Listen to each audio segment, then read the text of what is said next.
संस्कृत गौरव YouTube channel पर आप सभी का स्वागत है। आज हम संस्कृत में प्रत्याहार को पढ़ेंगे।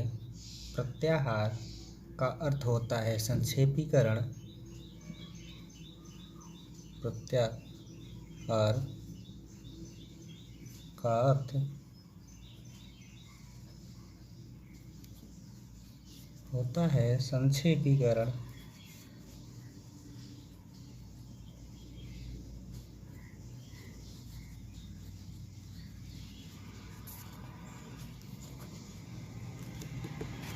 प्रत्याहार का अर्थ होता है संक्षेपीकरण। प्रत्याह्रियन्ते संक्षिप्यन्ते वर्णाः यत्र स प्रत्याहार, अर्थात जिसके द्वारा कम शब्दों में अधिक से अधिक बात को कहा जा सके उसे प्रत्याहार कहते हैं। प्रत्याहार शब्द बना है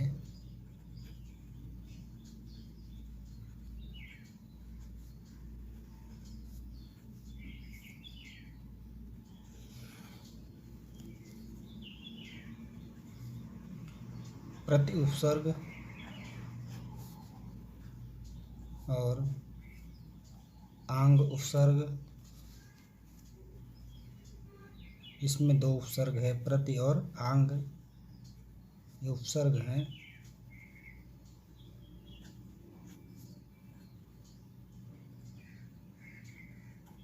और ह्री धातु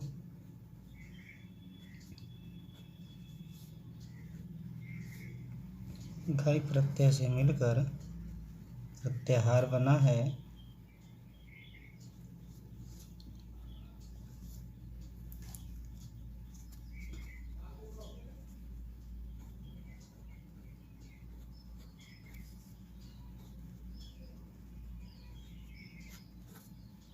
प्रत्याहार बनाने के लिए हमें 14 माहेश्वर सूत्र की आवश्यकता होती है। इसके माध्यम से हम प्रत्याहार बनाते हैं। प्रत्याहारों की संख्या 42 है, परंतु प्रत्याहार को जोड़ देने पर प्रत्याहारों की संख्या कुल 43 हो जाती है। यदि एग्जाम में 42 और 43 दोनों दिया है तो हम 43 लिखेंगे और अन्य दशा में प्रत्याहारों की संख्या 42 ही लिखेंगे। माहेश्वर सूत्र में अंतिम वर्ण इत्संज्ञक होता है और जो इत्संज्ञक वर्ण होता है उसका तस्य लोप से लोप हो जाता है। यह इत्संज्ञक वर्ण सिर्फ हमें प्रत्याहार बनाने के लिए उपयोग में आता है, इसकी गणना नहीं की जाती है, अर्थात इसे प्रत्याहार में नहीं लिखा जाता है। तो अयण में ड़ इत्संज्ञक है, रील ऋक में क है, यौंग में ग है। इसी प्रकार जितने भी अंतिम वर्ण हैं वे सब इत्संज्ञक वर्ण हैं। एग्जाम में पूछा जाता है कि प्रत्याहार बनाने वाला सूत्र कौन है, तो हम लिखेंगे प्रत्याहार सूत्र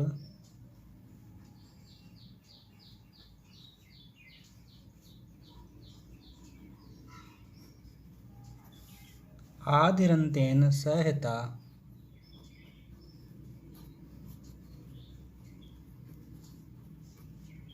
अंतेन सहिता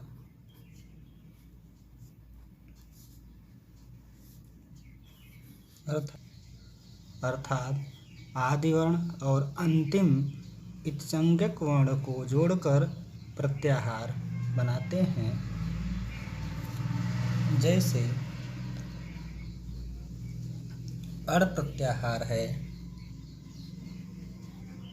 सर्वप्रथम हमें ये देखेंगे कि अड़ प्रत्याहार बनाने के लिए माहेश्वर सूत्र में सर्वप्रथम हम अवर्ण को खोजेंगे, फिर अड़ वर्ण को खोजेंगे। अ से प्रारंभ करेंगे वर्णों को लिखना, और ड़ चूँकि इत्संज्ञक वर्ण है इसे नहीं लिखा जाता है, इसलिए इसके पूर्व तक के वर्ण को अड़ प्रत्याहार में लिखेंगे। देखते हैं माहेश्वर सूत्र में अयण सूत्र में अ हमें प्राप्त होता है और अंतिम वर्ण इत्संज्ञक ड़ प्राप्त होता है। तब अण बना है, अण में अ से लिखना प्रारंभ करेंगे आदि वर्ण से, अ ई उ लिखेंगे, ये तीन वर्ण लिखेंगे ड़ इत्संज्ञक वर्ण है, इसलिए ड़ को नहीं लिखेंगे।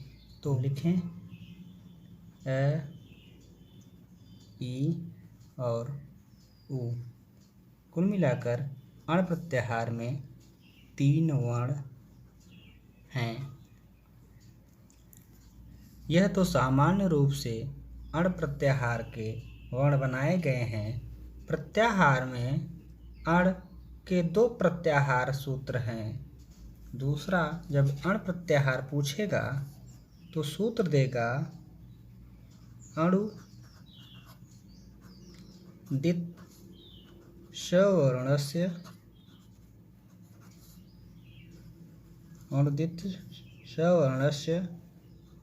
चा अप्रत्ययः प्रयुक्त सूत्र में अण प्रत्याहार के कुल कितने वर्ण हैं, ऐसा एग्जाम में पूछता है। तो हमें सर्वप्रथम हम यह देखते हैं कि माहेश्वर सूत्र में अ कहाँ है और ड़ कहाँ है। माहेश्वर सूत्र में अ से प्रारंभ करके इस ड़ तक नहीं लिखना है। अ से प्रारंभ करके सूत्र संख्या 6 के लड़ के पूर्व तक के वर्ण को लिखना है। अ, ई, उ, ड़ इत्संज्ञक वर्ण है, इस ड़ को नहीं लेंगे। री, लृ, ए, ओ, ए, औ,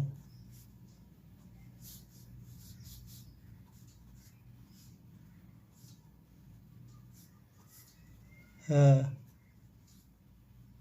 य, व, र और ल। इत्संज्ञक वर्ण है, इसे नहीं लिखे। अण प्रत्याहार के अंतर्गत कुल वर्ण 1, 2, 3, 4, 5, 6, 7, 8, 9, 10, 11, 12, 13, 14 कुल 14 वर्ण आते हैं। तो सामान्य रूप से जब अण प्रत्याहार के वर्ण पूछते हैं तो 3 वर्ण आते हैं, अ, ई, उ। और जब अनुदित समानस्य चा प्रत्यय सूत्र देकर अण प्रत्याहार के वर्ण को पूछे तो इसमें कुल 14 वर्ण आते हैं। अब हम इण प्रत्याहार को पढ़ेंगे। इण प्रत्याहार में कितने वर्ण हैं में हमें ई यहाँ से प्राप्त हो जाता है। ड़ इत्संज्ञक वर्ण यहाँ है, परंतु इसके पूर्व तक के वर्ण को नहीं लिखेंगे। हम सूत्र संख्या 6 में लड़ के ड़ के पूर्व तक के सभी वर्ण लिखेंगे। तो हम लिखते हैं, यहाँ से लिखना प्रारंभ करेंगे क्योंकि यह आदि वर्ण है। तो ई, उ, ड़ नहीं लिखेंगे, री लिखेंगे, लृ लिखेंगे, का नहीं लिखेंगे क्योंकि इत्संज्ञक वर्ण है। इत्संज्ञक वर्ण को नहीं लिखा जाता है। री, लृ, ए, ओ लिखेंगे, गा नहीं लिखेंगे। ए, ओ, ऐ,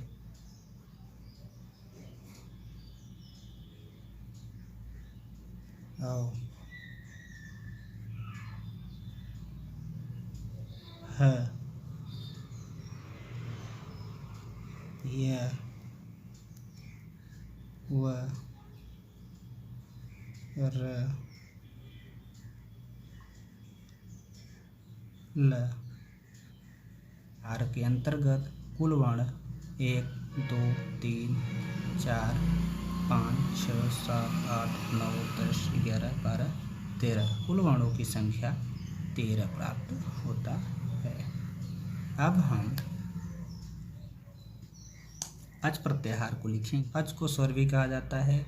अच प्रत्याहार बनाते हैं तो सर्वप्रथम आ को खोजते हैं। अ हमें यहाँ से प्राप्त होता है और च योज में यहाँ प्राप्त होता है। तो हम देखते हैं कि अ से प्रारंभ करते हैं। इत्संज्ञक वर्ण को नहीं लिखेंगे, जितने भी इत्संज्ञक वर्ण बीच में आएंगे उनको नहीं लिखेंगे और च के पूर्व तक के वर्ण को लिखेंगे। तो हम लिखते हैं अ, ई, उ, बड़ा इचंगे खै नहीं लिखेंगे, री, ली का इचंगे खै नहीं लिखेंगे, ए, ओ गा इचंगे खै नहीं लिखेंगे, ए, ऐ, औ। च वर्ण आ गया। यहीं तक इचंगक वर्ण यह बताता है कि इसके पूर्व तक के वर्ण को लिखना है। अ से प्रारंभ करके हम च के पूर्व वर्ण तक हम लिखते हैं। तो अब हम अच में कुल संख्या देखते हैं वर्णों की 1 2 3 4 5 6 7 8 9। तो जैसा कि हम जानते हैं संस्कृत व्याकरण में स्वर की संख्या 9 है। तो अच इसीलिए स्वर का नाम पड़ा क्योंकि अच के अंतर्गत सभी स्वर आते हैं। अब हम हल प्रत्याहार को पढ़ते हैं। हल प्रत्याहार में प्रथम से लेकर 4 सूत्र तक स्वर था। 5वें सूत्र से 14वें सूत्र तक व्यंजन है। हल को व्यंजन भी कहा जाता है। इसलिए ह से प्रारंभ करके ल तक के वर्ण लिखेंगे इत्संज्ञक वर्ण को छोड़ते हुए। तो हल को व्यंजन भी कहा जाता है। इस प्रकार कुल हल वर्ण में 33 वर्ण आते हैं। इस प्रकार आप लोग बना लीजिए। यण प्रत्याहार को बनाते हैं। सर्वप्रथम य को खोजेंगे माहेश्वर सूत्र में, तो हमें पांचवें सूत्र हैवरट में यह प्राप्त होता है। यहाँ से हम लिखना प्रारंभ करके लड़ के ल तक के वर्ण को लिखेंगे। तो इस प्रकार से कुल वर्ण य, व, र और ल वर्ण हुए। इत्संज्ञक वर्ण को छोड़कर हम लिखते हैं। यण को अंतस्थ भी कहा जाता है। अंतस्थ, ये अंतस्थ व्यंजन है। इसके अंतर्गत 4 वर्ण आते हैं। अब हम लिखते हैं अल प्रत्याहार को लिखते हैं। अल प्रत्याहार में स्वर और व्यंजन दोनों आ जाता है क्योंकि अ यहाँ पर है सर्वप्रथम पहले सूत्र का पहला वर्ण और ल 14वें सूत्र में के अंतिम संज्ञक वर्ण है। तो इस प्रकार से जितने भी सूत्र हैं चाहे स्वर के हों चाहे व्यंजन के हों वे अल में आ जाते हैं। तो एग्जाम में पूछता है किस प्रत्याहार में स्वर और व्यंजन दोनों हमें मिलता है, तो अल प्रत्याहार में स्वर और व्यंजन दोनों प्राप्त होता है। यह ध्यान रखना है। अब हम सल प्रत्याहार को बनाते हैं। सल में हम देखते हैं स कहाँ पर है, आदि वर्ण सर्वप्रथम खोजते हैं। तो स आदि वर्ण है तो हमें 13वें सूत्र में स प्राप्त होता है। और इत्संज्ञक वर्ण ल के पूर्व तक के वर्ण को लिखेंगे तो 14वें सूत्र हल में ल है, इसके पूर्व तक के वर्ण को लिखेंगे इत्संज्ञक वर्ण को छोड़कर। तो हम लिखेंगे श और ह। श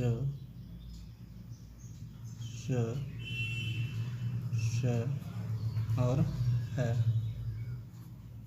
सल को ऊष्म व्यंजन भी कहा जाता है। ऊष्म व्यंजन की संख्या कुल 4 है। इस प्रकार हम प्रत्याहार भाग 1 को पढ़ते हैं। अब हम दूसरे भाग में प्रत्याहार से संबंधित महत्वपूर्ण प्रश्न को लेकर आएंगे। धन्यवाद।